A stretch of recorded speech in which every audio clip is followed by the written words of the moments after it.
You know, one thing I'm a little excited for is I'm curious to see how you're gonna, because both you and Nate have got your little like drawn paper faces that you superimpose. Oh yeah, I haven't poster. really thought about that at all. So I'm curious like what mine's gonna look like. Oh shit.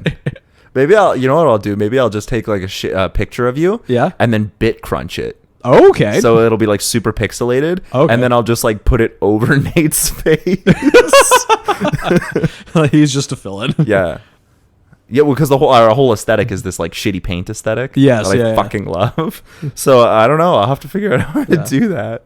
I mean, if you want to sketch my face, you could. Well, Nate does all the sketching. So okay. He's a much better artist than I am. Gotcha. So welcome. You are entering into a strange dimension. A dimension where narratives from across space and time come together.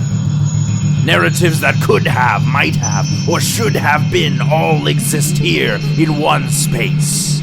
This is CineCasters Ultimate Timeline.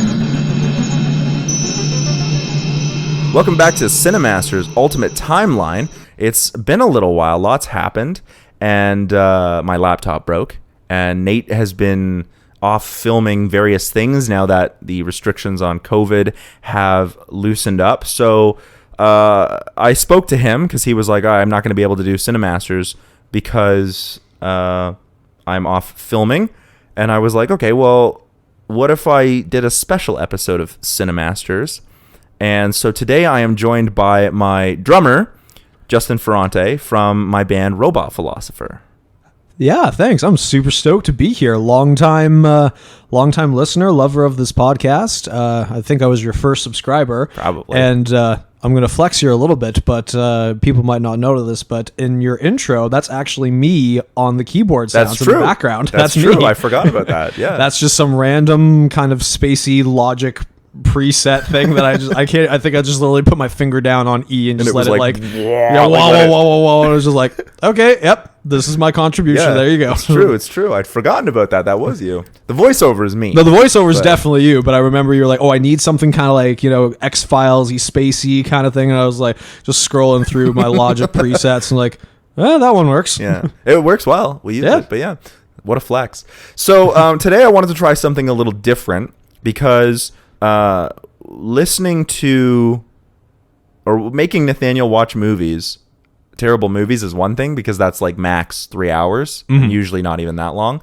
But the point of CineCasters was when we first thought about it was to do TV shows as well. Yeah. And we'd never had the chance to do a TV show because I'm not going to make Nathaniel watch terrible TV. That would be like a full season of his time. Yeah. And he's also a filmmaker. I guess I could have done it during COVID, but was also working on another project. So right, yeah.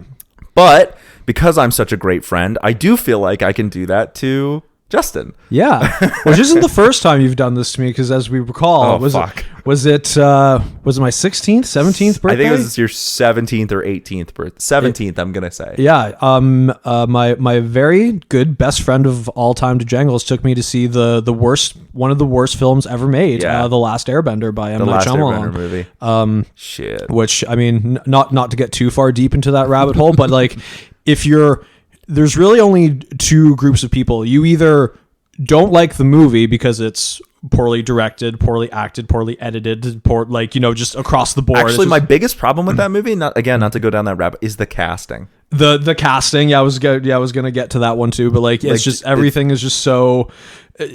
So there's that, but then you've also got everyone you've got people like us who are huge fans of the show, and literally every scene you're like, it's literally frame by frame you could write a dissertation about why it's just so bad. Well, I mean the first problem, like I said, the casting, but then the second problem I have with that is also it's literally just the first season condensed. Yeah. But it's a shittier because we already know it was going to be shittier. Sure, you can cut a lot of the fat off of that because I know there's a lot of episodes in there that are considered lesser, particularly the Great Divide is considered boring by many fans. I think season 1 has the whole show is just fantastic from start to finish. But I think it has its ups and downs. But sure, sure it does. But I think it's really, if you're talking top animated like shows. It's Full Metal Alchemist Brotherhood. I know you're always getting on about that, but I think season 1 has the greatest concentration of not as good episodes, if that makes sense. But I would say like the most disappointing episode for me, or episodes for me, chunk of episodes, happened in season 3 after the Day of the Black Sun. Yes, because you have this momentum they build up, and they have the siege, and it failed. And then all of a sudden you have like the painted lady. Yeah. Why? Like keep that momentum going. Like I get it was supposed to be for kids, but like keep that momentum. Maybe I'll write an essay on that. I'll do this as a thing on that. I'll watch the show for a third time. Why not? Like, yeah. But today we're doing The Punisher. Yes. Season 2. Season 2. And well, I mean, let's just get right into it. First, what are your thoughts on the show as a whole? Not season 2, but just The Punisher, including Daredevil. Oh, so are we talking? Oh, okay. So not Netflix's Marvel series as a whole, but more specifically, like the Punisher, as a character, as his narrative, yeah, like him as because he appears in the first season of Daredevil. So his sort of like character arc, what they changed, what they did differently from either the comics or past versions, if you've seen any of them. Yeah, for sure. So for me, this is like John Bernthal. I believe I'm saying the actor's name correctly. I apologize if I'm not. The actor that portrays the Punisher.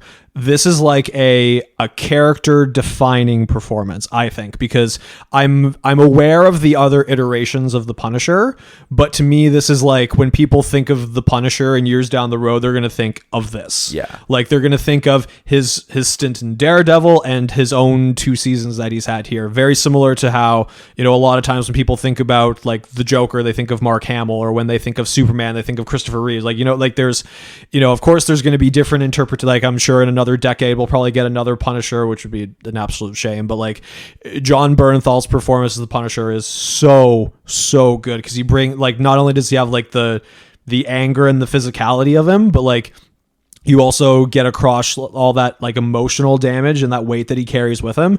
So, and I think you've phrased this, and it's very beautifully put, and I agree with you 100%, where the first 4 episodes of Daredevil season 2 with the Punisher are like some of the best TV you could ever watch. The best TV. Specifically the scene where like Frank is sitting against the tombstone. Yes. Sitting and Daredevil sort of like hovering over him, and they have this conversation, this back and forth, like why does he do it? And we realize why he keeps saying like one penny, one patch, two patch, penny and dime. Yeah, that's right. And it's like, and like he talks about his dog, and because if you know the comics, you see, his backstory is usually like his family gets killed by a monster and he goes on this rampage, and he's usually a very conflicted character. In the comics, he was introduced as a Spider-Man villain in The Amazing Spider-Man.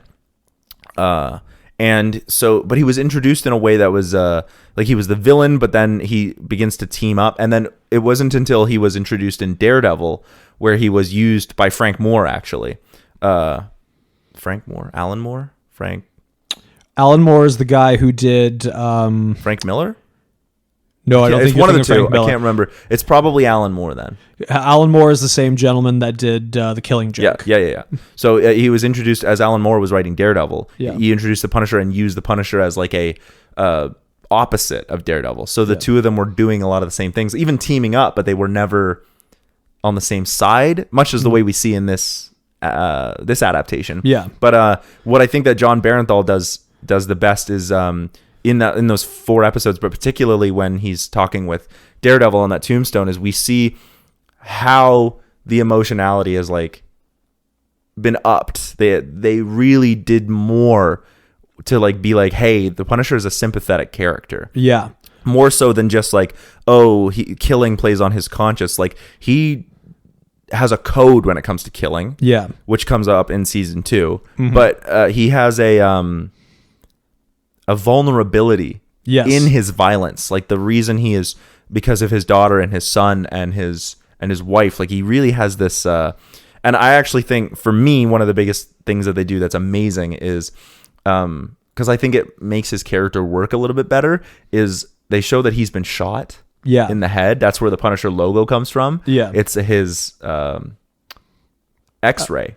Would it be a CAT scan? No, I think it's an X-ray of his skull. Yeah. And we can see like Karen actually looks at the skull and we see like he's been shot in the head, and I think what they do is like the reason that he has so much anger is because he has brain. That's very common with people who've suffered brain damage. Yeah, and he's a little unstable, but man, it works. I fucking love him.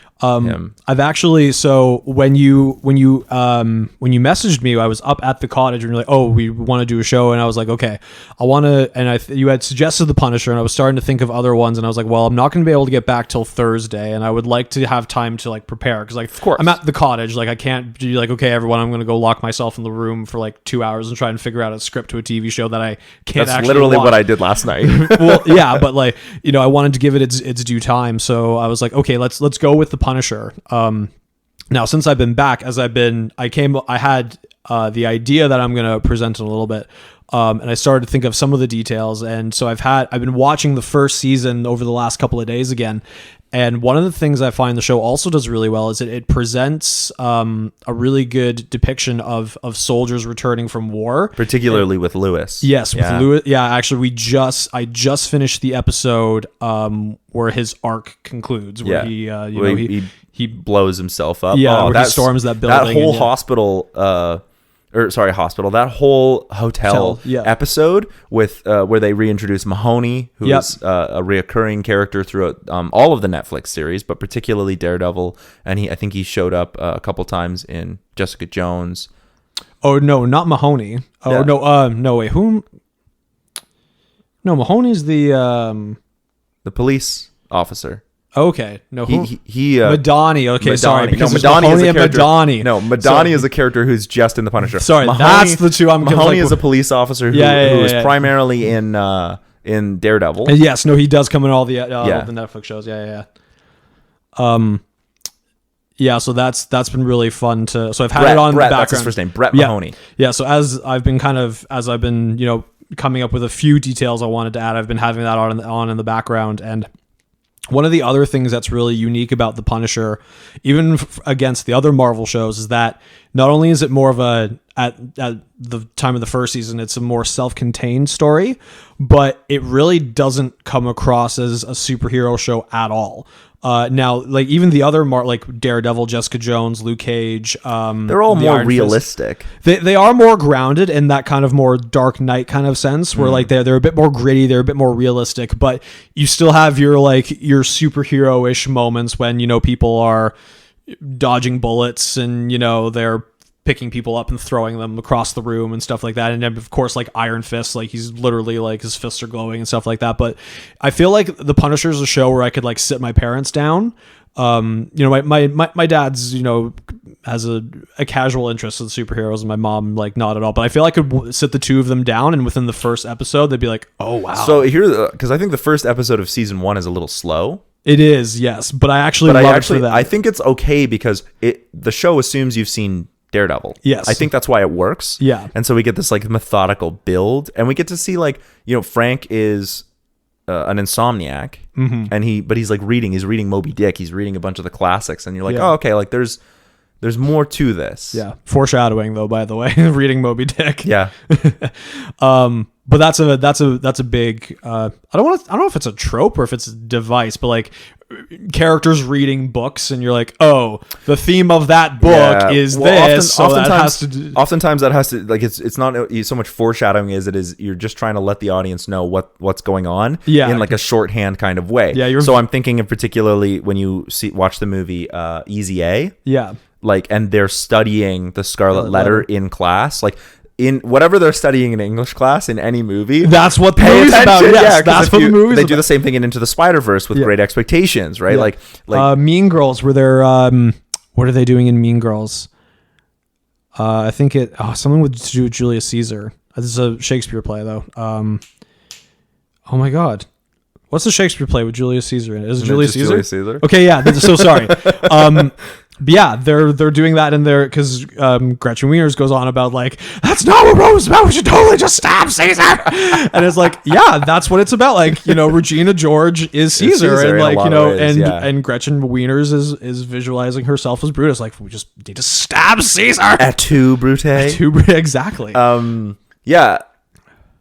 So let's move away from the Punisher as a whole. Yeah. I do actually just want to say the fight scenes. Oh, the fight scenes are so good. I'm such a sucker for like hand to fist combat, and so like I'll admit it, I like Iron Fist as a character. I don't actually like the season all that much. I do want to do that. You have encouraged me to try and watch it. I'm going to make you watch it for CineMasters. I'm going to make you watch it. But I'll give you more heads up. I really like Iron Fist, and I love the fight scenes. That hallway fight scene from season 1 of Daredevil. That hallway fight scene from The Defenders is excellent. But there's something about the Punisher. The way they choreograph it is so brutal, visceral, and I don't even care about the gunfights. There is one gunfight in season 1 where they do like the archer gunfight with Gunner. Yes, when they're just getting like hit with arrows. I was like, Jesus, this is. And what I really like about the Punisher, what they really do well is he gets shot. Like, many times. And then we see him recover from those. Yes. It takes a bit of time like when he gets hit with that arrow, right? Yeah. Like he's unconscious for a while and he has to. Yeah, because getting hit with an arrow would fucking kill. Yeah. And they have to call over Curtis and he has to like cut his back and they have to pull the arrow through. It's not like he's just walking around like, I'm okay. I got the arrow, but I'm all right. And you can see like the way that John Barenthal play, you can see like, holy shit, like he gets hurt. Oh man, the fight scenes in particular, the way they deal with Frank's anger and how that relates to his pain, like the angrier he gets, the more. I mean, John Barenthal himself has said in interviews, like the Punisher does kind of have a superpower in this version, and it's his anger. Yeah, and it's like the more pain he feels, the angrier he gets. The more anger he feels, the less pain he feels. Like, and like shit. This is, I thought that Jessica Jones season 1 I think is the best written of the Marvel Netflix shows, but I think the Punisher has the most going for it. Yeah, I think Jessica Jones season 1 is probably the smartest because they, not to get too far off the tracks here, but like it really does, like when you're dealing with Kilgrave, they really utilize his ability in very creative ways, and they have to spend a lot of time thinking, okay, like any random person off the street could just all of a sudden just try and stab you, or like someone could fall off a roof, or like, you know, like you're constantly on edge being like, how are they gonna outsmart him?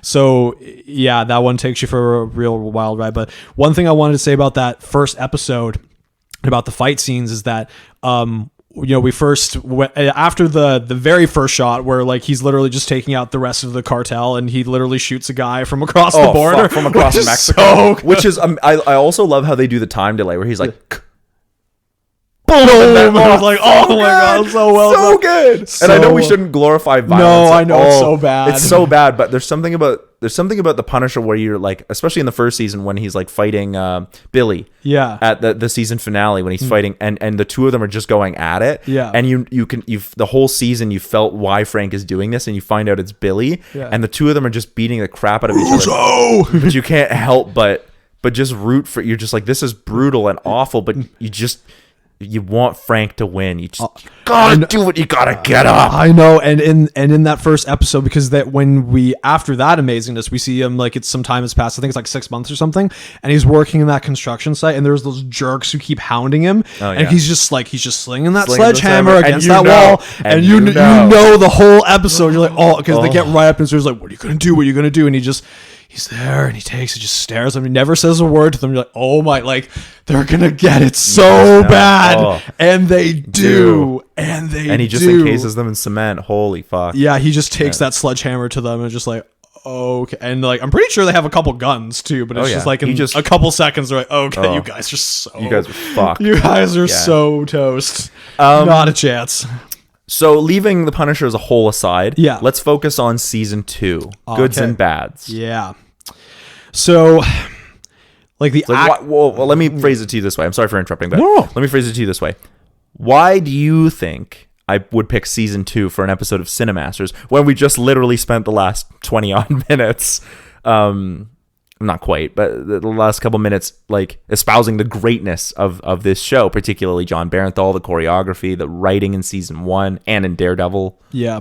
So, I'm not surprised actually because we've talked about this before. We talked about season 2 after we had watched it, and the writing in season 1, you could argue maybe it's not like as clever as it is in Jessica Jones, but still very tight. And the focus is always it's Frank and Leibowitz. They're trying to take down Agent Orange. That is the objective of the season. That's what they're trying to do. Like, they're trying to get their lives back. So every episode, every move they make is like, we're trying to find out who is Agent Orange. We're like, where he is, who's working for him. They want to take down the whole operation. Like that is the goal. Yeah. And when they achieve the goal, then the season is over. Yeah. In season 2, it very much feels like they had 2 seasons worth of ideas and they crammed them together into the same season. I absolutely agree. Absolutely. So you have some episodes where there are storylines that don't get touched on at all. You have some episodes where it actually jumps back and forth. And you pointed out, and maybe I'll get you to say this, but like there's one point where a character literally says, it's the senator. The senator's there, and Curtis Hoyle is talking to him, and Curtis has Amy with him, I think. Yeah. At this point. And he says, what does the girl have to do with what's going on with... Oh, no. They're searching for Billy. I can't quite remember what it is. But yeah, or Pilgrim, maybe? Or No. He's with the Senate, and he's like, what does Billy Rousseau have to do with any of this? Mm-hmm. And Curtis Hoyle goes, he doesn't. And to me, I was just like, did no one in the writer's room go... like... This is a problem. Yeah, if you have 2 plot lines going, you have Jigsaw / Billy as the main antagonist for Madani's story. Yeah. And then you have John Pilgrim, the Pilgrim, as a main antagonist for Frank's story with Amy, who Frank is now tied up with. But then they keep pulling Frank off of the Amy story over to Billy, which I get because Jigsaw and what Billy did in season 1 and everything he represents for Frank is excellent, but he keeps pulling away. The 2 stories don't cross over in a way that's like the same theme where Madonna, because it could have worked where Madani's story is dealing with Billy, but Frank is dealing with Amy and John Pilgrim and the Schultzes, right? Yeah. Testament Industries, and you could have woven those together. But they didn't. They literally like pull Frank and Curtis even off of the Amy story, the John Pilgrim plot line, so they can do more with Billy. Mm-hmm. And I thought that was bad. I agree. It's super bad. It is. And the funny thing is, I don't know if you saw the trailer, if you saw any trailers for season 2, but they edit it in a way where it makes you think that Rousseau and Pilgrim are teaming up, because there's a part where Pilgrim, I think he's talking to Madani, actually. He's talking to somebody who's like, oh, I hear we have a mutual friend. But he's not like, he's talking about Castle, obviously, but he's not talking to Rousseau. But in the trailer, it's that shot of Pilgrim saying like, oh, I hear we have a mutual friend or mutual, however the line goes. But then it cuts straight to Rousseau. Yeah. But they never... cross paths. No. The 2 plots never even fold into one another. It's literally Billy and what's going on with him and Madani, and then the fact that Frank and Amy stay with Madani for a little while, right? That could have been interesting where Madani's trying to deal with Rousseau, but the 2 plot points, I think there's literally one point in time where Amy is staying in a trailer and we don't see her for like 2 episodes. That's right. And then Frank comes back and she's just like, oh, hey. And he's just like, oh, you're still here? Of course she's still here. You told her not to fucking leave while you went and dealt with some other thing. Now, I get it. In reality, that's probably how it would happen. Yeah. But in storytelling, we suspend our disbelief so that we can have fully fleshed out arcs that work. Exactly. Yeah. But I think there's another, like, just the whole trailer thing. There's another part where, I mean, I know she's young, but like still she does something so like, because Frank's trying to teach her how to defend herself, right? So they walk in and she I think she throws a ball or something. Like she tries to distract him. Yeah. And then get really freaked out because they're like, Amy. And then like the ball gets thrown and then he like pulls her gun. Like he instinctually like pulls the gun and like puts it to the ground. Like, what are you doing? And he starts like freaking out on her because he's like bam, like you see it could have been your head right there. Like I could have shot you. Yeah. And we also have to remember like Frank is not exactly the most stable person. No, he's not. So I'm just like, why would you try that? Like, I get it. Like, they're trying to practice these self-defense things strategic, but like, not on Frank. I wouldn't practice it like that. You know what I mean? Like, I I would have done it anyway. Well, I know she's Frank supposed to be Castle, young. no. She's supposed to be like 16 or 17. Yeah, I know, but it was just like, wow, what a really... I do want to say, I want to go over some goods because there are a lot of bads, but there are some goods. And so I do want to say I really enjoy Amy's portrayal in this. Yeah. So the original portrayal, I really think her name is Georgia Wingham is the actress. Okay. But the original portrayal of Amy is that she's supposed to be like a pretty, but actually mentally lesser person. Right. She's supposed to be a young woman, a teenager who has some special needs around behavioral and intellectual issues. Right. Okay. Yeah. And that's fine. You could do it that way. But I really think like the way they do her in this is sort of an updating. It makes her have agency. It gives her, not that she couldn't have agency as that, but I don't know. I think they really did something special with something new. I will also say that I think the first episode of this season was excellent. Mm-hmm. The first couple episodes of this season were excellent. Yeah. In particular, the fight scene in the bar that they have in the first episode, when we were like, oh, Frank is sort of getting to know, maybe he'll settle down and maybe he's met someone. Yeah. And then they have that fight scene in the bar. And I know that Beth, the bartender that he was seeing, sort of dies. She gets shot. But that whole fight scene, the bathroom, everything in the bar, I was like on the edge of my seat, like just sweating, like, oh, fuck. It was so good. Yeah. Brutal. My other favorite fight scene, though, is the one that they have in the gym. Oh. Because they're like throwing dumbbells and stuff, like, oh, that would hurt so bad. That's like, a great scene. I was like, that guy's, is he dead? Oh, I'm pretty sure he's dead. Oh yeah, I said that. I think I said that like I think he drops a dumbbell on some guy's head or something like that, and immediately I was just like, oh, he did. He's dead. Like, is he dead? He has to be. He's got to be dead. Oh, gross. God.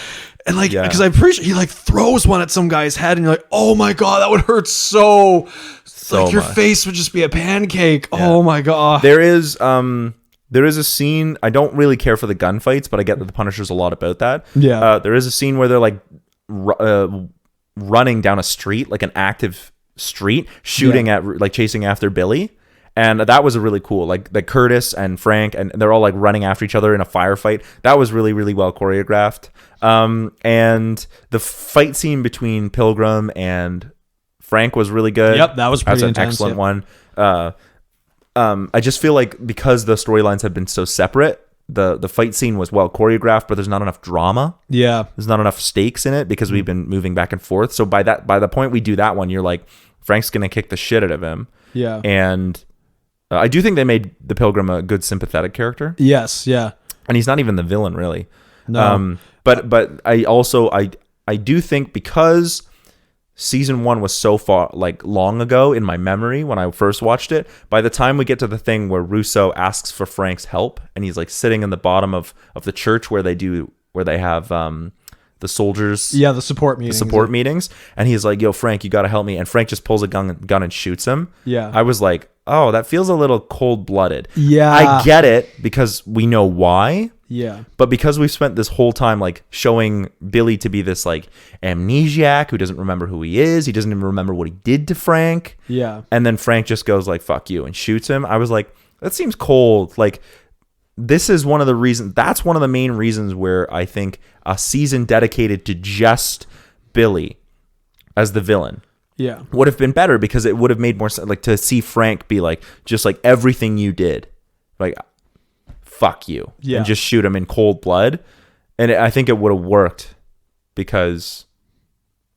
but it doesn't work in this one because it's just, anyway. Also, like and I'm glad you brought that up, but to kind of pick up on the Russo thing, the one thing that's also a little bit distracting is that how he's always like, oh, my face, and yet he's super fucking handsome. It's like, okay, like, no, you're not. Like, okay, your hair's like shorter, and you got some like, you've got like 3 scratches on and your they're face. prominent, but like, it's not like you're not a handsome dude. You go to the ladies and be like, it was a shock, and they'll be all up ons. Yeah, like, buddy, no, like the Jigsaw in the comics, like his face is literally like it's like a salami sandwich. Like Yeah. it's all messed up and like really gross. But like you're looking at it like, no, you're gonna be okay. I know. You'll be fine. I know that what they tried to do in this version was be like, oh, he's a Jigsaw in terms of how his mind is cut up, and I was like, okay, but you make him very sympathetic as a character, like, but I think it would have been better if you'd almost like made it so that he was so fucked up. If you wanted to like call him Jigsaw because of his mind, or like the way his mind is at the moment, then make him into like almost insane. Yeah, you know what I mean? I think you could make him sympathetic while still making him insane, like psychopathic or sociopathic. Yeah, and the other thing that I kind of struggled with his character in this season was that he would flip back and like there would literally be a scene of them like robbing a bank, and then they go to their clubhouse Valhalla, and then they're like there's ladies and drugs there and stuff, and then it cuts to the next scene. It's like, oh, I don't remember. And it's like, okay, but like you're doing bad things, like you're robbing banks and taking money, and you know. Well, I think because they were trying to play him like he's fractured. Which sure, but like it wasn't done in a way where. It wasn't done well. It wasn't done well enough where I believe that he was actually struggling with that, because it really did seem like he was trying to have it both ways, where he was like, yeah, man, we're going to rob banks and party and like do drugs and stuff. And it was like, oh. Now that we're talking about it, I really feel like the person who got fucked over the most by this was Billy. Yeah. Not even like Frank's arc is fine. Like everything's fine. It's because of the split storylines. I think Billy actually got fucked over the most. Yeah, I think he got shortchanged the most. Okay, let's get into some pitches. Yeah, we're gonna have to keep these short because I do a full season. So try and keep it as tight as possible. Not to worry, because there's quite a lot of like, there's a lot of big ideas without as much specific detail in mind. So. Why don't you go first? Because I have a very sneaking suspicion that both of ours will be very similar. Okay. No, actually, very different. Different. Oh, okay. Very different. That's interesting, because usually Nate and I will have very different pitches, but usually hitting on the same ideas. I would be surprised if you and I ended up doing had similar ideas. Okay. So I'm gonna try and go through as much as mine pretty quick, because I think I wrote like 3 pages. Yeah, go for it. So my biggest issue was that this was 13 episodes. Yeah. So I tried to reduce it down. I think I got it down to 10. Okay. And it's all one single story. So here we go. The first episode is the killer fight in the bar, and so we show up and Frank may be settling down. We get his whole reintroduction to this season. We see he may be looking for more of a place to settle instead of a place to drift. Mm-hmm. But then he often talks about, I should keep drifting because I put people in danger, right? Right. Then we get that killer fight. The bartender lady dies, and we sort of see Frank have this interaction with this young girl. Mm-hmm. At the end of the episode, we haven't seen her all episode, Madani goes to visit Billy Rousseau, and she talks about like everything that he did, and that she feels like, that he still haunts her, but that she needs to let this go, and that's why she visited him. Right? So she's like, I need to visit you because I need to let this go. And so she leaves, he stays asleep. Right? I want it to feel like his ghost is haunting everything that she does in particular. Yeah. Second episode opens up, and it's basically the second episode we get in the actual show. There's a bit of a shootout. They wind up staying in that motel. Yeah. The girl whose name is Rachel patches up Frank, and we see the two of them don't get along at all. They like never seem to be on the same page, but they have the same sense of humor and the same kind of emotionality. Like the reason they don't get along is because they're so similar. Yeah. They wind up yelling and screaming at each other, even though she's 16 and he's 30 odd. Yeah. Meanwhile, we also see Madani. We see now what her life looks like, and although she's haunted by Billy, she seems to be getting back together until Frank calls. Right? And he says, hey, like this whole thing is happening at this police precinct. You need to send people. And she goes, no, I'm not getting involved with this again. So he goes, so the episode 3 is the entire police shootout, when they're in the police precinct and there's like all that firefight. Yeah. That whole thing stays the same. And right before the Punisher spends all his time, he basically says like to Rachel, you need to do exactly what I say. Like, and she does it, and she listens, and she winds up being saved from saved from all the bad shit. Right before a dude who's dressed like a pilgrim shows up, and he's about to kill Frank, Madani shows up because she saw it on the news, and she was like, fuck, if everyone finds out that Frank Castle's alive, then I'm done for. Yeah. Right? So now we're on episode 4. She just saves him, and that's the end. Yeah. Now we're back in New York. They're staying at Madani's apartment because she's like, you can't be out there again. Like, I'm so fucked if people find out you're alive. And Frank is like, well, I got to take this girl with me. Yeah. And so they wind up staying in her apartment, and we see Madani and Frank actually talk about Rousseau and how it affected them. But they're still like how they're coping. But now Madani is her story is that she's trying to cope with having the Punisher staying in her apartment without anyone noticing. So we can get that scene where Brett Mahoney shows up and like interrogates her. Meanwhile, she's still going off to work. Frank and Amy are basically closeted in her apartment. Yeah. And they basically talk and get to know each other. We see that Rachel is a bit of a narcoleptic. She steals a few things, and every time Frank is like, don't fucking touch that. You know what I mean? Yeah. But we can see that they're very similar.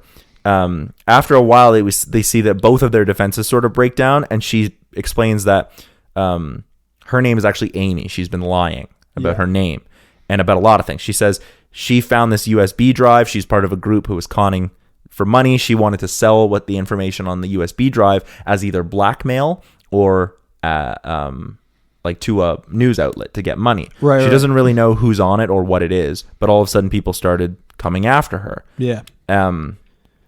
So Frank is getting cooped up, and he says, okay, I need to go do something. I'm going to go find out who this man who dressed like a pilgrim is. Okay. I need to find out who he is.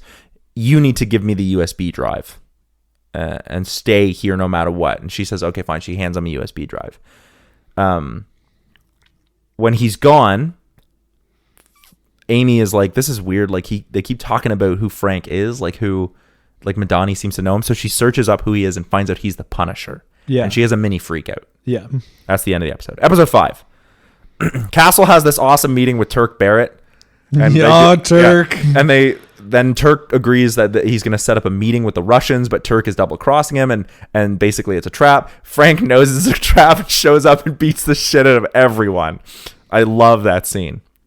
He finds out that a little bit about the pilgrim and who this guy might have been. When he returns back to the apartment, to Madani's apartment, he finds that Amy has fled. Okay. She's run away. So worried that they might have said too much to Frank, the man dressed as a pilgrim kills the rest of the Russians. Okay. Right?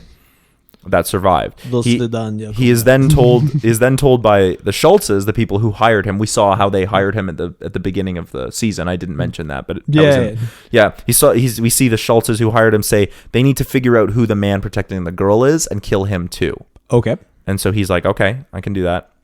Of course, that man is Frank, but yeah. Episode 6. Frank enlists the help of Curtis Hoyle, his former soldier buddy and friend, to help him find Amy. Mm-hmm. With Madani's help, they managed to figure out that what's on the USB drive seemed to be encrypted, and what they find on the drive is that it's the Schultzes, and they appear to be part of some kind of religious ritual. Okay. That's calling for the cleansing of America in a violent way. Okay. Yeah. And Frank is like, well, this is some shit. But Madani goes, oh shit, those are the Schultzes. Yeah. They're part of a corporation called Testament Industries that has basically been purchasing political and economic power throughout the country. Yeah. And she's like, this is really important. Like, this could change everything about who they are. And so this is really great. But what they find is that the information not only is encrypted, but it's half complete, which means that Amy has the other half. Yeah. She didn't give all the information in order to make sure that she had some insurance. Yeah. So now they really need to find her because they know that the man dressed as a pilgrim is going to try and kill her. So Amy is moving place to place trying to find friends. She manages to find a place to stay with a friend outside of New York, just outside of New York, and a buyer who's interested. She goes to find the buyer, but he never shows, and she realizes she's been set up. Just before the man dressed as a pilgrim shows up, Frank and Curtis find her, and they wind up in a firefight with the pilgrim, but being outnumbered 2-1, the pilgrim is forced to retreat with a couple injuries. Right. 7. Amy is terrified of Frank. She doesn't want to be near him because she knows he's the Punisher. Yeah. And all she knows is what the public knows, right? So Frank and they basically scream at each other, like just screaming and yelling at each other. Finally, Frank just like picks her up and puts her in the back of the trailer that Curtis took them to, and just slams the door. Like she's locked in the back of the trailer. So after a little time later, we see that Frank and Curtis are talking, and Frank is visibly shaken. He feels like he's responsible for Amy. And Frank explains that she's exactly almost as old as his daughter would be now. Right. Yeah.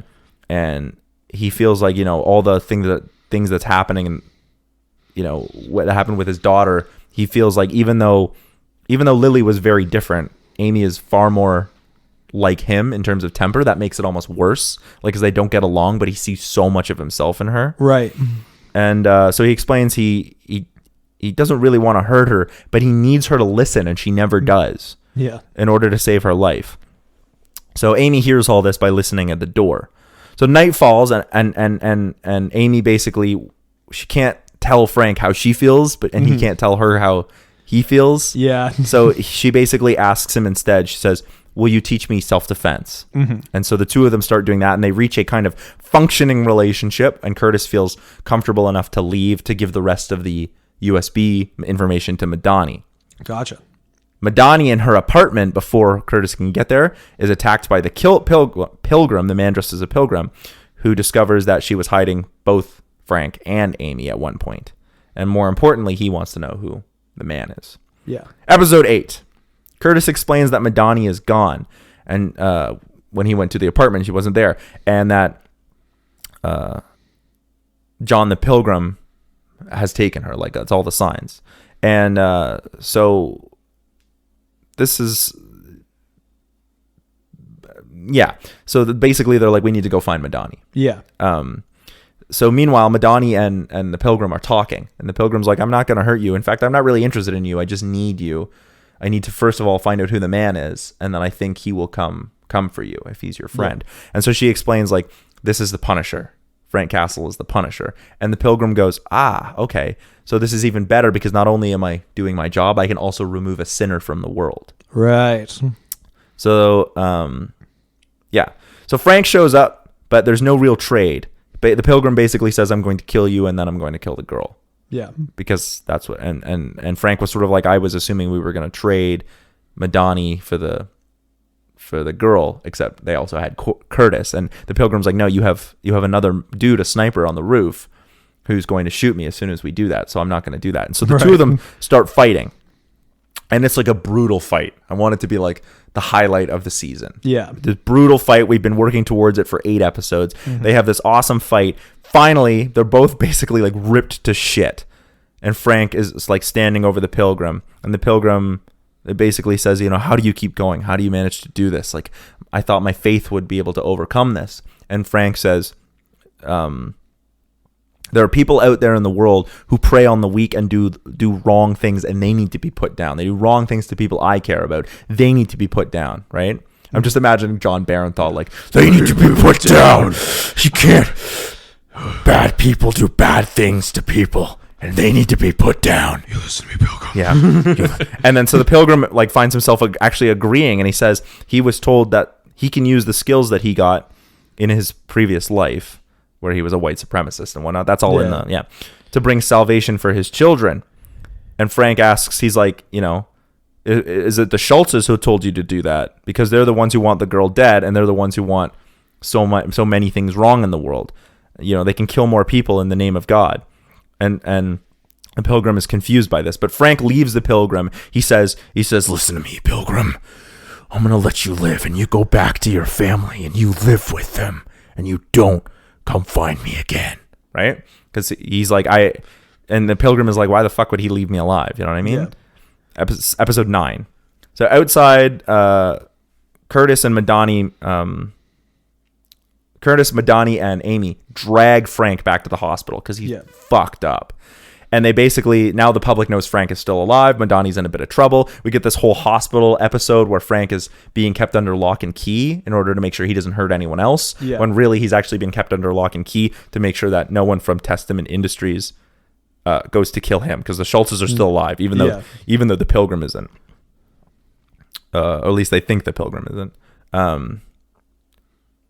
So the Pilgrim actually, after all this goes down, the Pilgrim actually manages to drag himself away. He sews himself back up and he numbs the pain with drugs and alcohol. Yeah. So then Karen Page shows up. It's basically the hospital episode, except instead of someone trying to kill Frank, it's one of the doctors turns out to be the doctor who's like looking after Frank turns out to be in the pocket of Testament Industries. Okay. And so tries to kill him using much more like medical ways instead of like, because they realize you can't kill Frank Castle like that, so they're going to try and kill him in another way. Yeah. So the Pilgrim uses his contacts to find out more about the Punisher, what happened to his family. The doctor turns out to be a member of the Schultzes. I explained that. And he basically can't get to Frank. Frank winds up hiding in Billy's room in the hospital. Yeah. And he has a short conversation with Billy, who's unconscious in a coma, but he has a short conversation with Billy.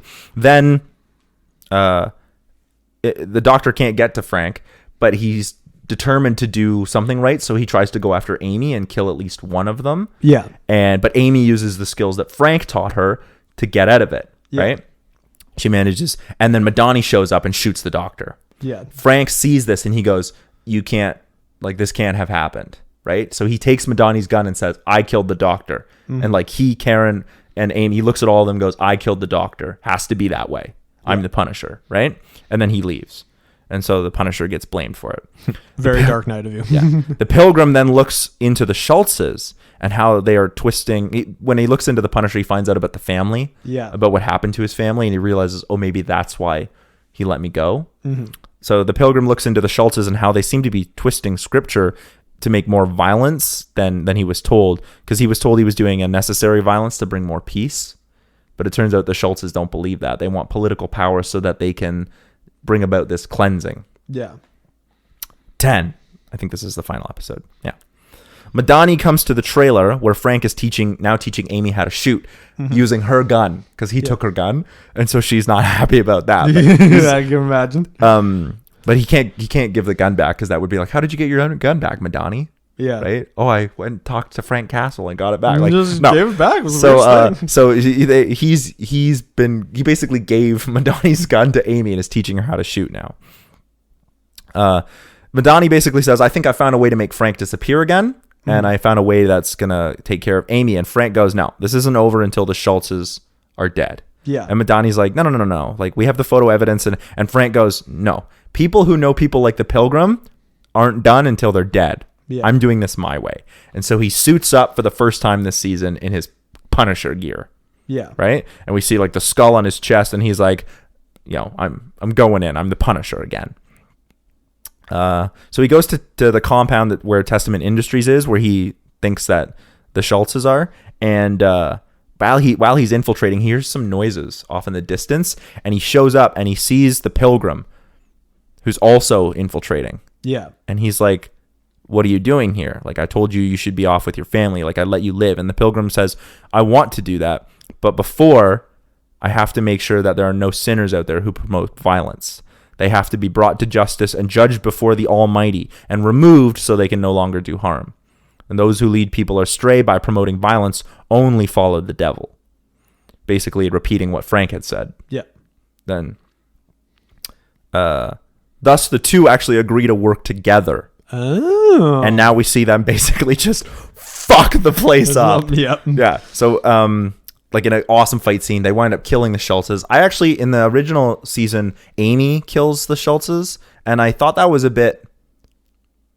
I mean, I can see why Frank would do that. Well, she only kills one of them. I know, but I really actually think it would be better if the Punisher like does it, because he's trying to protect her from that violence. Yeah.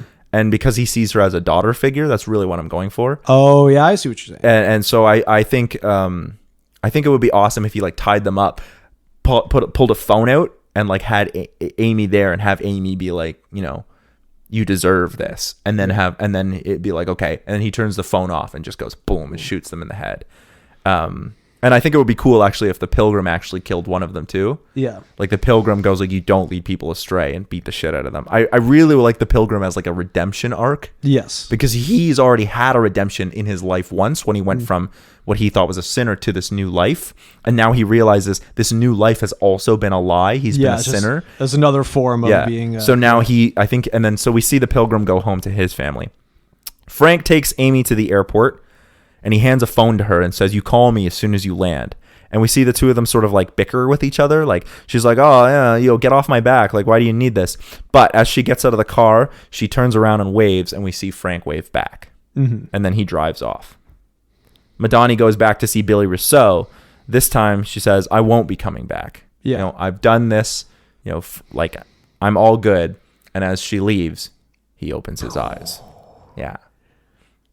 Yeah. So I basically wanted to have like Billy's ghost sort of haunting everything. Yeah, without him being a part of the story. So really you focused on Pilgrim as the main antagonist. Yeah. Pilgrim is the redemption. The Schultzes are the main antagonists. Yeah. And I would have liked to go into more detail about the Schultzes. Yeah. But there's not actually a lot of detail given in the season. Yeah, really, there's not. Yeah. They're like a minor inconvenience. They're kind of, and that makes Pilgrim much less sinister. Yeah, because the first 4 episodes are basically spent building up the Schultzes and the Pilgrim, and then the last 8 episodes are spent with Rousseau and the Schultz. I mean, Testament Industries is this like religious corporation that's trying to take over. Like, I thought there was so much more you could do with that. Yeah.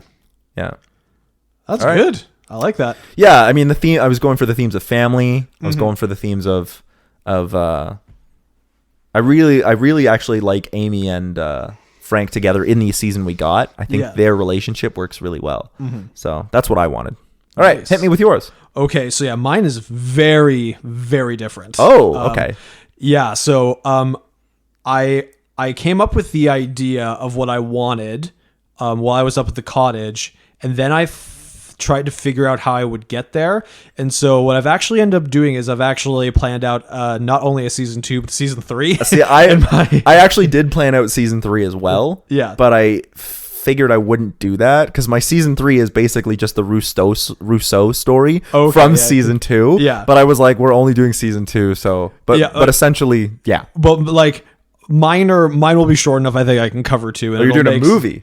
No. Like it's 2 seasons, like season 2 and season 3. So what I've done is so like when I get to season 3, it'll be like, that was the first idea I had. Then I'm like, okay, well, how do I want to get to that idea? Okay. So what I actually did is I kind of mapped out like a teaser trailer for each one. Okay.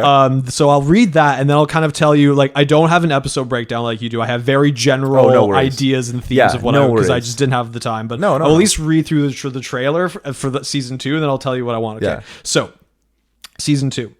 So we open up to Frank in a restaurant. He's sitting down for dinner, and the local news report is on in the background. Frank looks over to the waitress, and the waitress says, "Is there anything else I can get you?" And he's like, "Another beer if you've got one."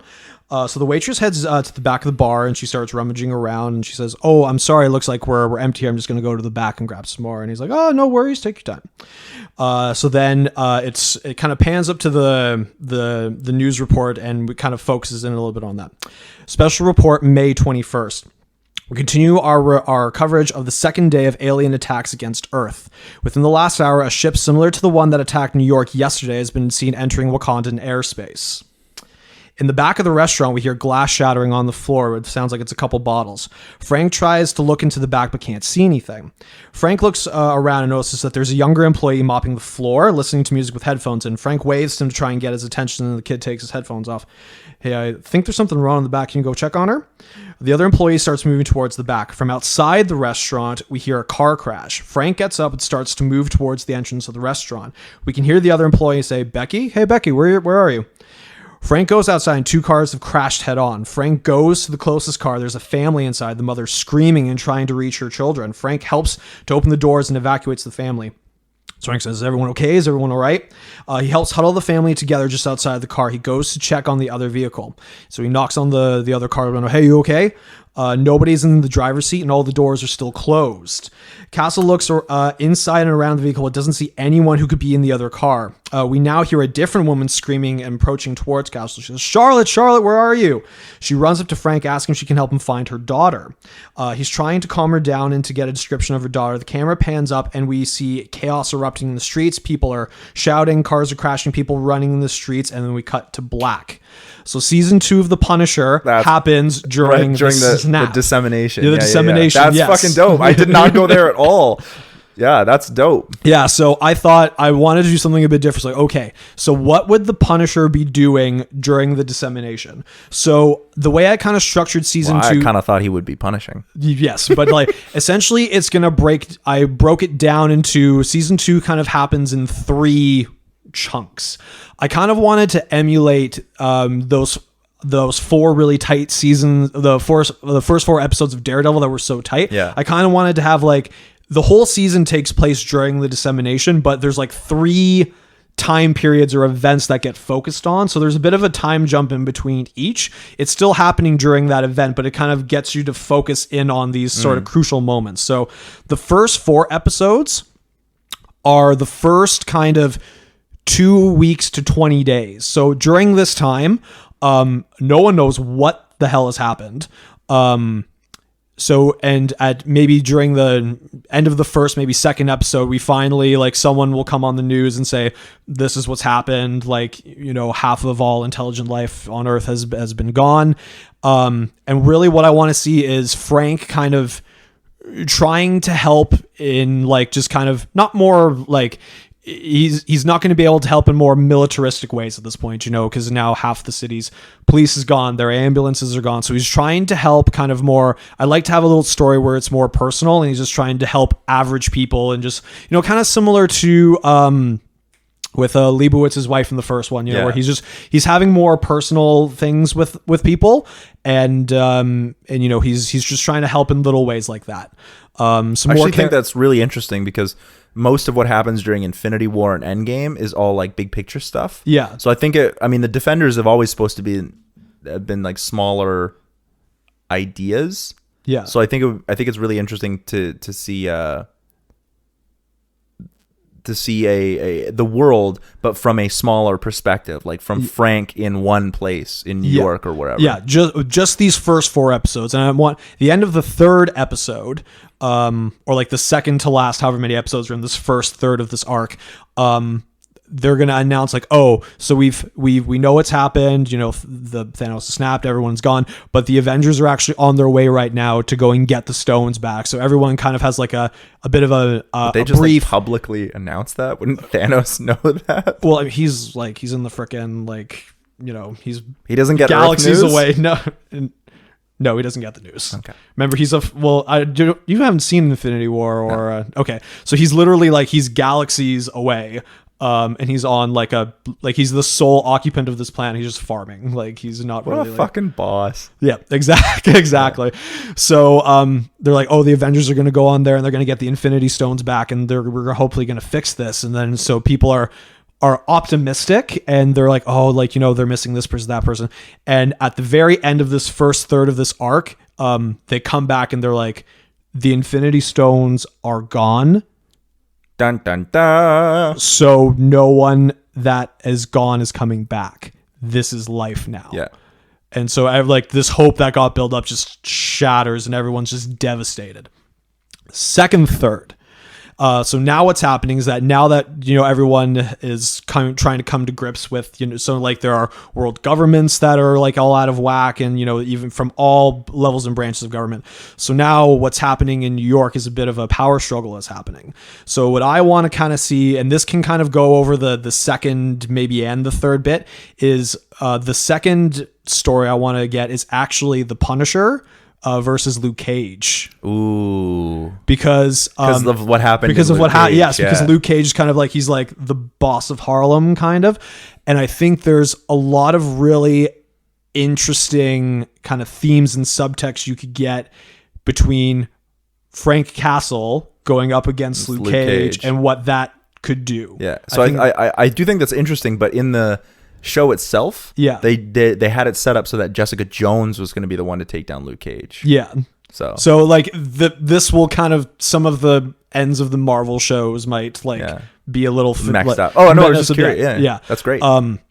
So I thought there could be I'd probably want to bring in like the writers of Luke Cage, be like, I think and this is kind of maybe a bit more influenced by things that are going on right now, especially in the States. And there's so I would want, to make sure that there's a really good, interesting, like there's a lot of good messaging that could happen in something like that.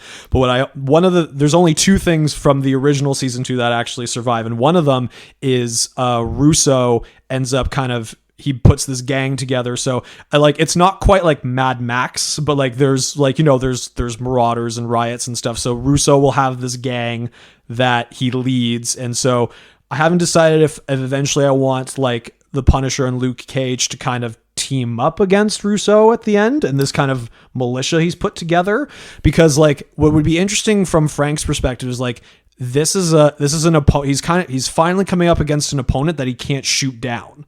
You know what I mean? Because like that's Frank's whole thing. Like any problems he comes against, he just blows it up or shoots it. But he can't do that with Luke. He can't do that with Luke Cage. And so like they're gonna have this kind of animosity.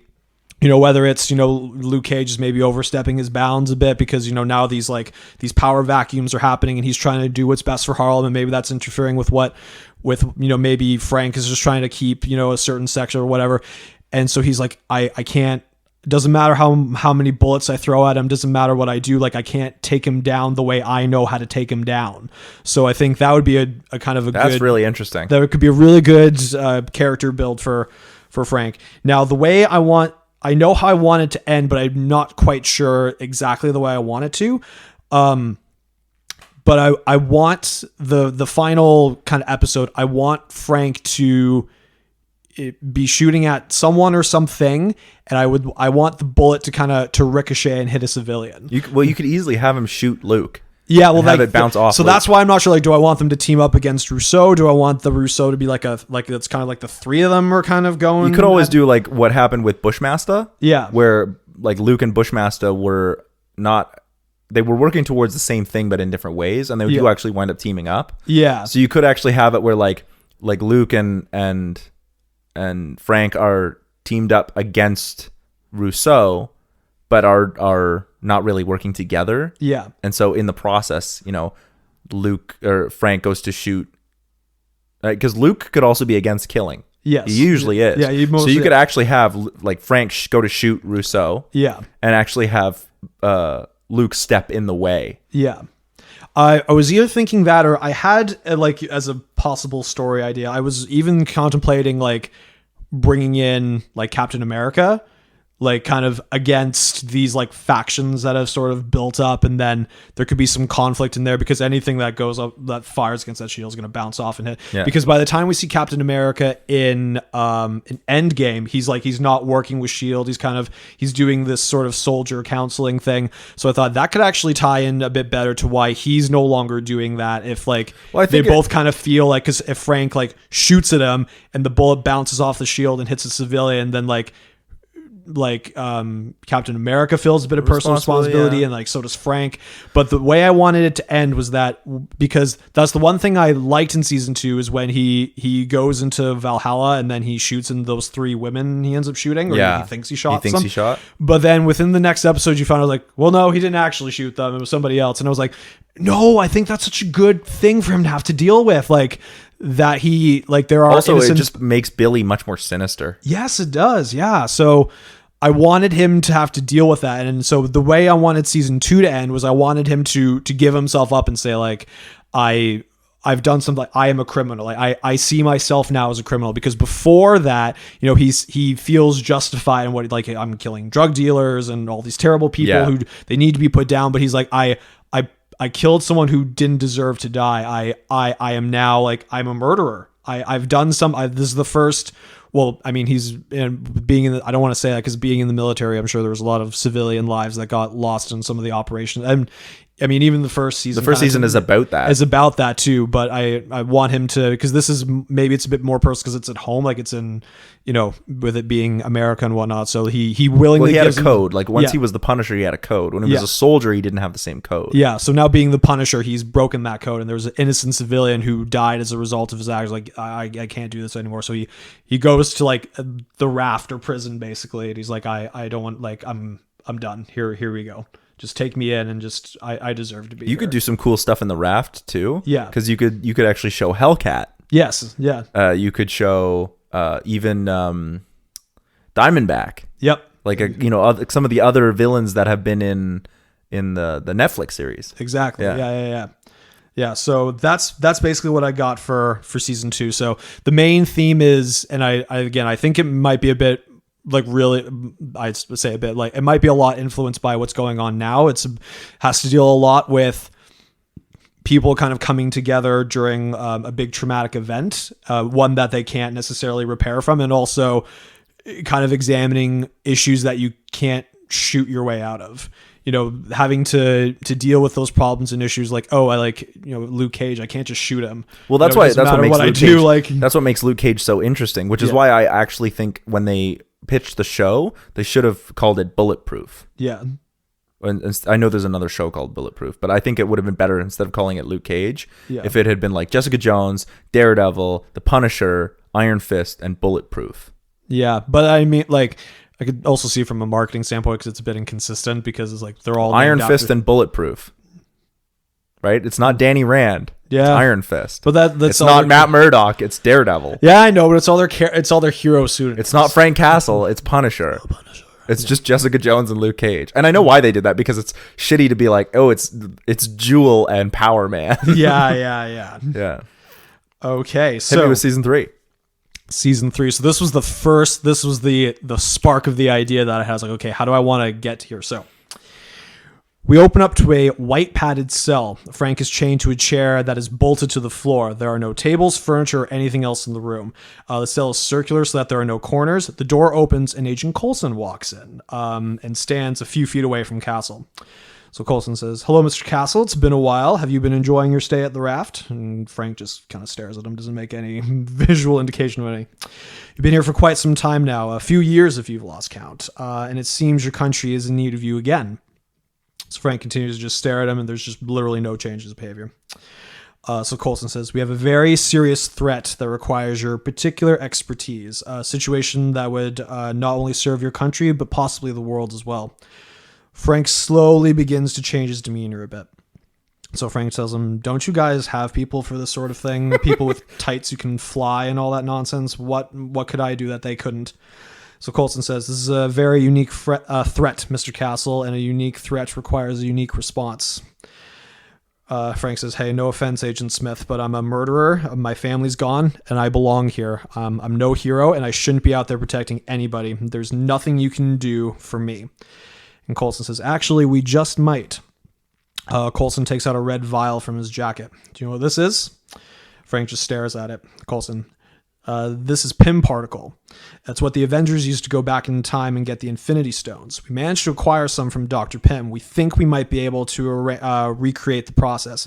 Think about it, Mr. Castle. You could undo that innocent life you took. You could go back and save your whole family. Think about how much of your life you could go back and get." So Frank says, "Why would you give this to me?" Coulson says, "By going back, you'd be making a new timeline. Essentially, you'd just be living in a different reality. You wouldn't be troubling us, and you could start your life anew. And like I said, this will be a fairly unique mission. So we figured we need a bit of a bigger incentive to get you on board."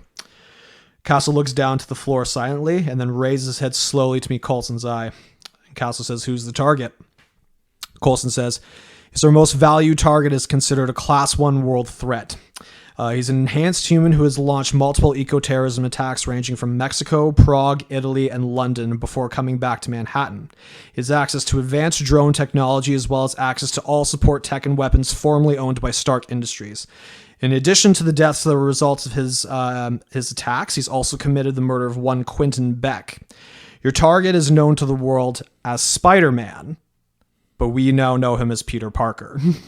So it's basically the setup from the end of Far From Home. Yes. Yeah. Yeah. So That's interesting. Yeah. So we've tied it in. So now what you find out in the season is that this isn't actually like, it's not S.H.I.E.L.D. It's actually just Quentin Beck just messing with the Punisher just to try and get him to go kill Spider-Man. Yeah. So like there's no pin part, like it's all BS. Like it's just like he's, like I'm thinking like later on during the season they'll cut back to that scene, and then as he's walking out of the room, like the screens will like come down. He's just in some that's room. a really interesting thing you could do, because then you could wind up having like Spider-Man and Punisher go toe to toe. Yeah. But then also have it be like the responsibility of your actions is a large part of what drives both Spider-Man. I mean, it's the primary reason why Daredevil and Punisher work so well as both like friends and enemies, right? So I think that would be really interesting to do with Spider-Man as well. My only problem with that is and my biggest problem with your pitch, it's not really a problem, is I really think the Punisher and all the Netflix shows, the Defenders by nature, are better when they're small scale. Yeah. So I don't have a problem with your pitch at all. It's just for me, like, I really like the idea of like a small scale Defenders, and because really, actually, out of the 5 Defenders we have, the only one who winds up going like large scale at any point in time in most of the comics, and the Punisher usually has large scale stories, but he usually has his own stories. I'm thinking of like Civil War. Yeah, the Punisher is in almost every issue. He has his own story, but it's much more isolated from everything else that's going on. Where like, Spider-Man and Iron Man, and they're all fighting and whatnot, but the Punisher is just kind of got his own thing. Yeah. Right. But Iron Fist often does stuff with Doctor Strange. Yeah. That's much more like big scale. But I don't know. I think it's great stuff. I think having the Punisher go against Spider-Man, the problem is like, what's to stop? In my mind, what's to stop Frank Castle from just offing Spider-Man? Well, that'll be the I'm sorry, but like, it's Frank Castle. In my mind, I love Spider-Man. I'm doing a whole "This Is a Thing" on Spider-Man that'll be out two days from when this comes out, so wait for it. But in my mind, like, Frank Castle's gonna put that little fucker down. Well, he's got to find him first because he's on the run. That's the problem. Because at the end of Far From Home, it's like, hey, he's like Peter Parker, Spider-Man, and he's like, killed Quentin Beck and did all this terrible thing. So he's on the run. Yeah. But he also, and like I was saying in my pitch, like he's got the Edith glasses still. So like he has resources available to him. So when he's saying like he's kind of a unique target, like he is, like he's not going to be easy to just track down and just like. So what who would actually be the villain of season 3 then? Because the dichotomy of having Spider-Man fight against the Punisher is dope. But like, I still think you'd need a primary antagonist. Yes. So there's a lot of gaps, and like, so I hadn't thought about that too much, but like, I've got one little note here. It's like, I would actually like Frank to die saving Peter. That'd be interesting. Like, I'd like season 3 to actually be like the end of the Punisher. End of the Punisher. Like that's interesting. I do have to say that as far as the Punisher goes, canceling the Punisher felt the most frustrating to me. Yes. I liked season 2 of Iron Fist. I thought what they had set up was great. I was excited for season 3. This end of season 2 of Luke Cage needed a 3rd season. Fuck. Yes, there's a lot of unresolved Jessica Jones felt done to me. I was fine with that. Yeah. We'll get to season 3. Yeah. We'll do an episode on season 3. Yeah. Jessica Jones felt done to me though. Mm-hmm. I was like, okay, I don't need any more Jessica Jones. Not because season 3 was bad. It wasn't bad. It was iffy. Yeah. It was too long. That was the biggest issue. But I was like, we're done. Even season 3 of Daredevil, which is arguably the best season. Oh, so I felt good. But it was done. You know what I mean? I was like, if we got more Daredevil, hell yeah. But if we don't, I'm not upset. Yeah. But with the Punisher, I was like, this needs more. It needs a lot more. I need more Punisher. Yes. Oh, God, yeah. Well, good pitches. Yeah. I like that you integrated more of the universe, like the DCU, because that was always a big issue with the Marvel Netflix shows. Yes, and so I knew you wouldn't go that route, of course, because you're not really into any of the. I don't actually like superhero movies at all. I know. So which is probably why I love the Netflix shows. Yeah. So that's when I got that idea in my head. Like literally the first thing I thought of was. Because the first time, as you mentioned earlier, the first time Punisher was even a thing was a Spider-Man antagonist. So Spider-Man 135, Amazing Spider-Man 135. Like, oh gosh, like Punisher versus Spider-Man. Yeah. So it was like, okay, how do I get to that? Like saying kind of scrap the season 2 we have. How do I get from where the Punisher finishes to that? And I was like, okay, well, what if we had this in-between season, where... I do like the idea of Luke Cage versus the Punisher. I think that's still small scale enough. Yeah.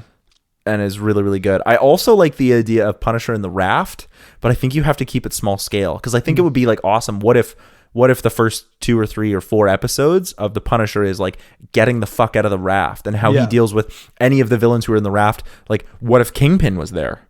Yeah. In the raft now. What if we know Hellcat's there? Yeah, I don't think they put Kingpin in the raft though because he's not a metahuman. That's no, but we know he's that manipulative. Oh yeah, they might just toss him in there anyway. Yeah.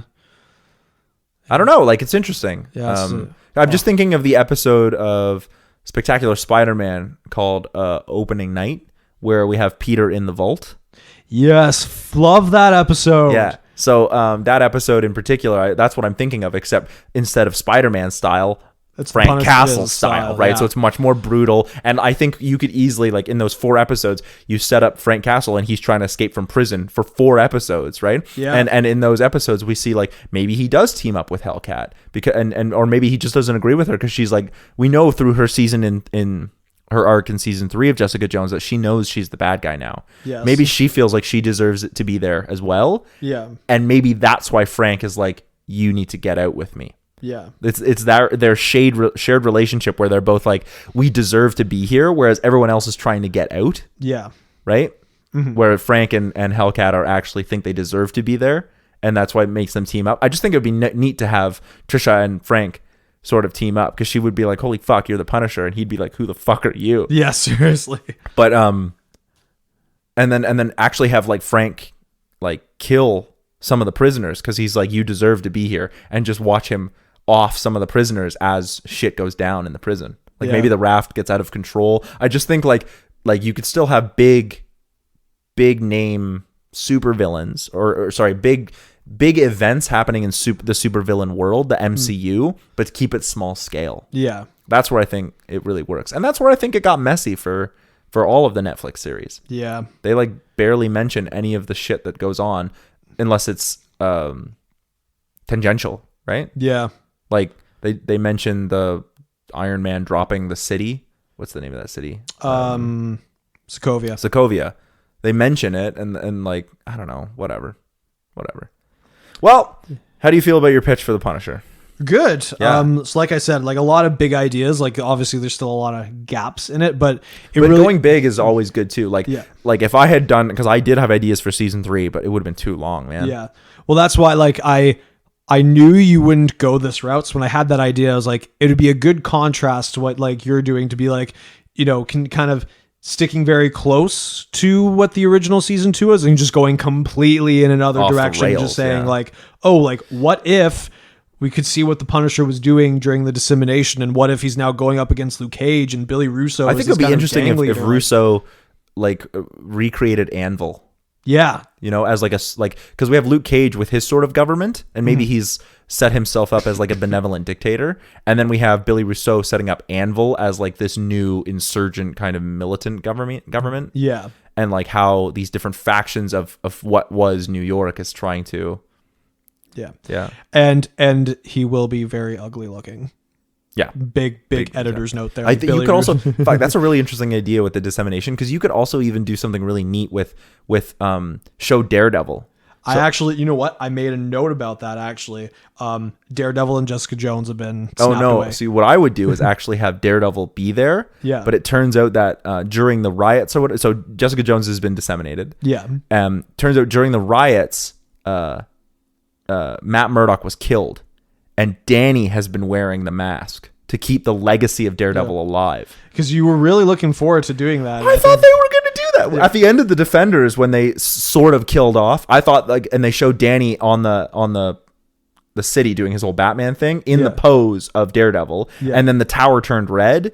I was like, oh shit, season 3 of Daredevil or season 2 of Iron Fist is going to have Danny wearing the mask in order to like prove Matt Murdock is innocent or whatever. Because that's happened before where Matt was like, I'm not Daredevil, and everyone's like, you're fucking Daredevil. And so he asks Danny to put the mask on. Yeah.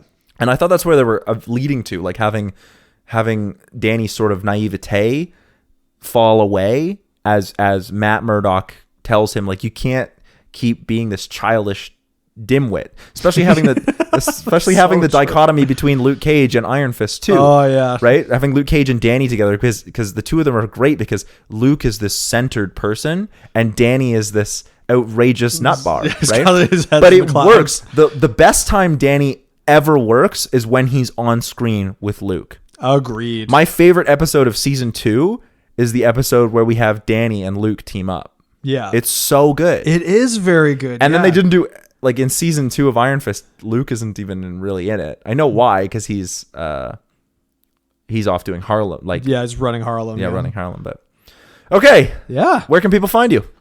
You can find me at Robot Philosopher's socials. Yeah, that's basically it. Because just Robot Philosopher Facebook, Robot Philosopher YouTube, Instagram, all that good stuff. We're a full active band now, so we've got our social medias are now getting a bit more active, and we're hoping we could actually share some of this content on there. That'd be dope. Yeah. Well, just because we want to keep the socials a little more active, so sharing our keyboard player, he'll post videos of him, like a daily challenge of him learning a keyboard part, like sharing things like that, and even video content like this would be not only a good way to share this content, but just to kind of keep the stuff going, keep the momentum going. Good. Yeah. Of course, that's where you can find my band. It's all the same places, Robot Philosopher. And, please like and subscribe and share to CineMasters, and get ready because on Thursday, that's 2 days from when you guys are listening, will be a new episode of This Is a Thing and more on superheroes. It's Superhero Week on CineMasters. Yeah. So look forward to This Is a Thing on Spider-Man, and we'll catch you next time. Peace out. Take care of each other.